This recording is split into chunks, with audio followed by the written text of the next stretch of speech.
இப்படிப்பட்ட ஒரு சமயத்தில் தான் ராமனுக்கு அகஸ்தியரை சந்திக்கும் ஆசை உண்டாயிற்று. அகஸ்தியர் சாதாரணமானவரா என்ன? இவர் உலகிலும் புகழ்பெற்ற ஒருவர். இமயமலை முதல் விந்தியமலை வரை உள்ள தவமும் அவரது தவமும் ஒன்றே.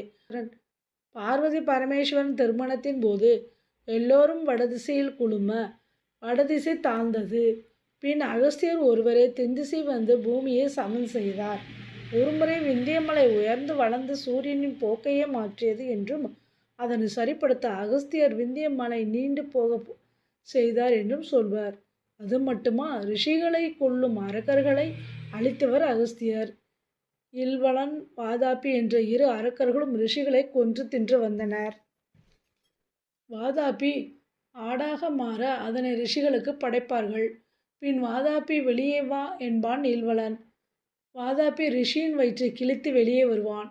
இவ்வாறு பல ரிஷிகளை அவர்கள் கொன்று வந்தார்கள். இப்படி இருக்கும் பொழுது அகஸ்தியர் ஒரு நாள் இவர்கள் இருப்பிடம் வந்தார். வழக்கம்போல் இல்வலன் வாதாபி ஆடாக மாறியதும் சமைத்து அகஸ்தியருக்கு படைத்தான். அகஸ்தியரும் அதனை உண்டுவிட்டு வாதாபியை ஜீரணம் செய்து விட்டார்.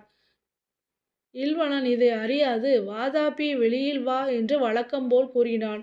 அகஸ்தியரும் வாதாபி ஜீரணமாகிவிட்டான் என்று சொல்லி இல்வலனையும் கொன்றார். அப்படிப்பட்ட அகஸ்திய முனிவரை ராமன் இப்பொழுது சந்தித்தான்.